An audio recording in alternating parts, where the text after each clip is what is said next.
Hello, guys, welcome back. We are still on the matter of cryptography, and these are all the firms we have that has to do with cryptography. We have the Secada 3301 Volume 1, Introduction to Cryptops, the OWASP, the cluster admin. I think we are going to go to Encryption 101 first before we move to DevSecOps cryptography. So we are going to click on this, and this is an introduction to encryption room as part of a series on crypto. This room is supposed to take about 45 minutes, and we have up to 12 tasks. We won't be taking the 45 minutes at once, take it gradually. So first off, let's join the room. We are required to join the room. Excuse me. Excuse me. Um, let's get started. What will this room cover? This room is going to cover why cryptography matters for security and CTFs, the two main classes of cryptography and their uses, which you should be familiar with by now, RSA and some uses of RSA, two methods of key exchange, and notes about the future of encryption with the rise of quantum computing. Note, this room expects some familiarity with tools and some research into how to use them yourself. Are we ready to learn about encryption? Yes, we are. Oh, great. Key terms. Many of these key terms are shared in this room, Ashin Crypto 101. So if you are familiar with them, you can skip this step. However, we have like ciphertext, cipher, plain text, encryption, encoding, key, passphrase, asymmetric encryption, symmetric encryption, brute force, cryptanalysis, Alice and Bob. Okay, now let me just explain these key terms for the sake of learning. The ciphertext is a result of encrypting in plain text. That is, it is the encrypted data. If I were to encrypt TryHackMe, the result I'll be getting, that's what is called a ciphertext. What is a cipher? A cipher is a method of encrypting or decrypting data. Modern ciphers are cryptographic, but there are many non-cryptographic ciphers like Caesar. Plain text. Plain text is the data before encryption, often text, but it's not always text. It could be a photograph or other file. Encryption.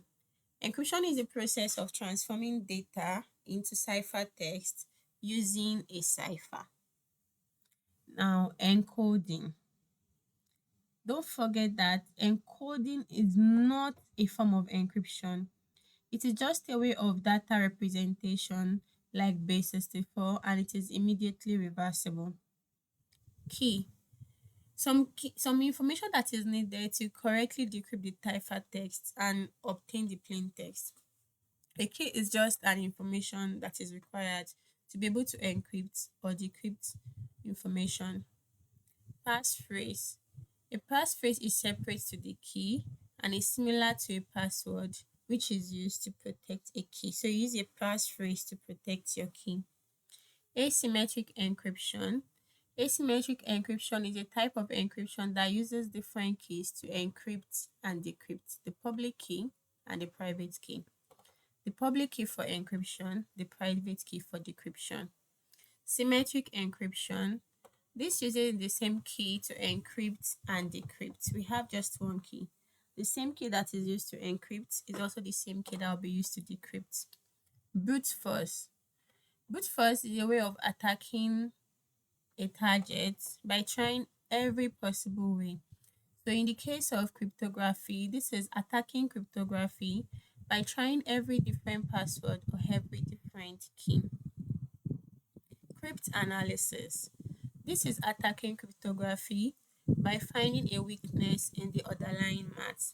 Don't forget that cryptography is based on algorithms and which has just like high level mathematical calculations. So if you are doing crypto analysis, you are trying to analyze the cryptography algorithm and see if you can find a weakness that can be exploited. Alice and Bob. Alice and Bob are used to represent two people who generally want to communicate. If you've been observant, you realize that all her cryptography rooms have been talking about Alice and Bob, Alice and Bob. They are named Alice and Bob because this gives them the initials A and B. And you can check out this room for more information. Warning, this room is very theory heavy. Cryptography is a big topic, and this room is designed to just crash the surface. So, do you agree not to complain too much about how much theory heavy this room is? Yes, I agree. Are SSH keys protected with a passphrase or a password? Research and application of this. So we are supposed to browse about SSH keys protection. So what do we have? Okay, our SSH keys protected. Let's see what we have here. You can use a passphrase to protect your SSH private key. Okay. To use a passphrase protected SSH key, a bad actor not only needs a copy of the key, but they also need to know the key's passphrase. So this is saying that we need a passphrase to protect SSH keys. SSH means secure shell. Don't worry if all these still seem unfamiliar. With time and steady grinding, we are going to get used to them. We are moving on to the next task. Why is encryption important? You may ask. Cryptography is used to protect the confidentiality, to ensure integrity, and also ensure authenticity. You use cryptography every day, most likely, and you're almost certainly reading this now over an encrypted connection. That's an application of cryptography. When logging into TryHackMe, your credentials were sent to the server. These were encrypted. Otherwise, someone would be able to capture them by snooping on your connection. When you connect to SSH, your client and the server establish an encrypted tunnel so that no one can snoop on your session. When you connect to your bank, there is a certificate that uses cryptography to prove that it is actually your bank rather than a hacker. Don't forget when we talked about PKI, then SSL TLS. When you download a file, how do you check if it downloaded right? You can use cryptography here to verify a checksum of the data. You rarely have to interact directly with cryptography, but it silently protects almost everything you do digitally. Whenever sensitive user data needs to be stored, it should be encrypted. Standards like PCI DSS, which is to the payment card industry, state that the data should be encrypted both at rest, that is in storage, and while being transmitted. If you're handling payment card details, you need to comply with these PCI regulations. Medical data has similar standards, with legislation like GDPR, that's General Data Protection and Regulation, General Data Protection Regulation, and California's Data Protection. Data breaches are extremely costly and dangerous to you as either a consumer or a business. Do not encrypt passwords unless you are doing something like a password manager. Passwords should not be stored in plain text and you should use hashing to manage them safely. I'm sure you know by now, you know why we use hashing because you can't get the original plain text from hashing. You can only compare the hash output to see if it correlates or not. So what does SSH stand for? That's secure shell. How do web servers prove their identity? By using certificates. I don't know if it's plural. Okay, great. What is the main set of standards you need to comply with if you store or process payment card details? That's the PCI DSS.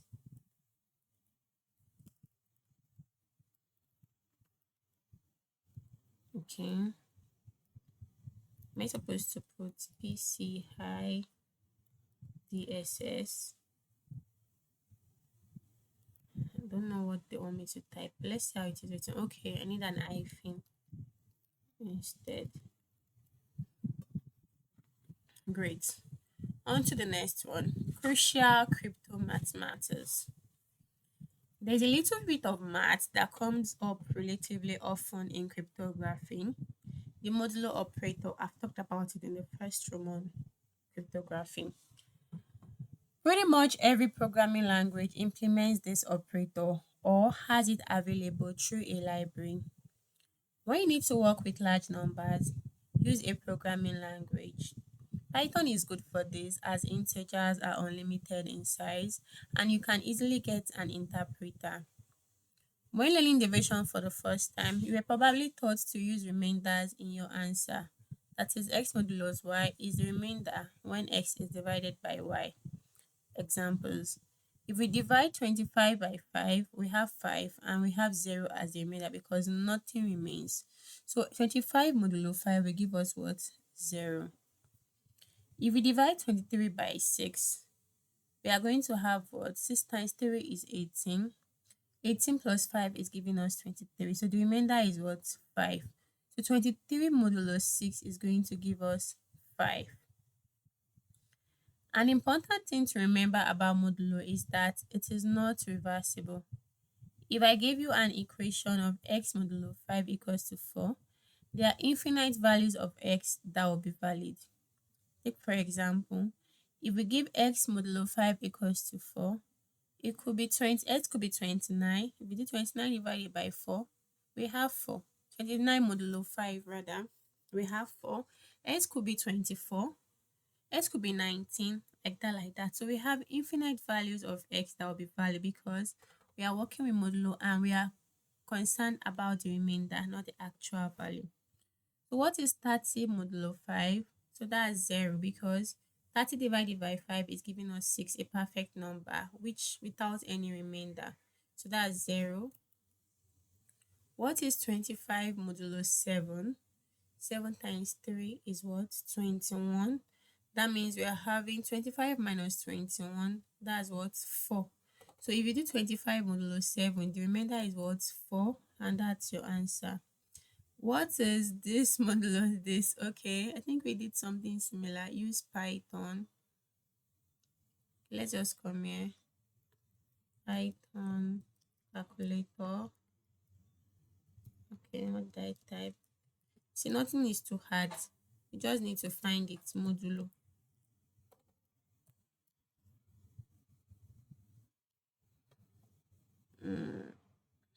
Okay.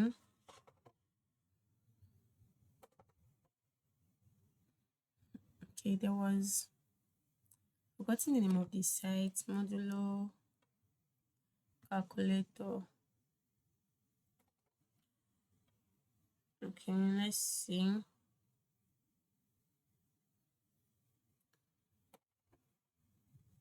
Okay, so let's just come here and see what we have. We have one forgotten the name of the tool we used that day. It's a Python tool that is hosted online. But we are going to come here and do something. Ctrl V. A lot of tools for use. Ctrl C. Ctrl V. Let me calculate. That's 3565.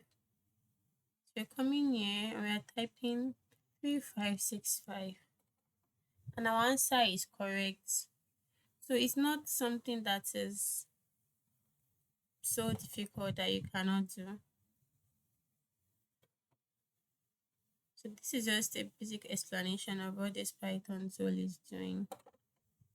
Let's continue. Types of encryption. The two main categories of encryption are symmetric and asymmetric. Symmetric encryption using the same key to encrypt and decrypt the data. And examples of symmetric encryption are the DES, which is broken, and the AES. These algorithms tend to be faster than asymmetric cryptography and they use smaller keys. We've talked about this. Asymmetric encryption uses a pair of keys, one to encrypt and the other in the pair to decrypt. Examples are the RSA and the elliptic curve cryptography. I think we mentioned the Feldman the other time. Normally, these keys are referred to as public key and a private key. Data encrypted with the private key can be decrypted with the public key and vice versa. Your private key needs to be kept private, hence the name. Asymmetric encryption tends to be slower and uses larger keys. For example, RSA typically uses 2048 to 4096 bit keys. RSA and elliptic curve cryptography, just out of curiosity, if it's really different from the Feldman. Let's see.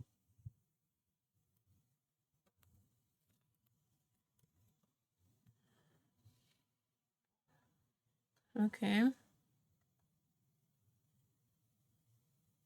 Okay, it's an alternative to RSA. Nothing about it being the Feldman. But sometimes just go to be curious and try to learn. Let's see what we have. My network is on my side. So should you trust DES key? No, you should not. It has been cryptographically broken. What's the int here? I think my network is acting up again. What was the result of the attempt to make DES more secure so it could be used for longer? What was the result? Research. I think they created another standard. Let's see what we have. Let's continue while that loads. Is it okay to share your public key? Yes, you can share your public key. Whoever is trying to send you message in private. Don't know, but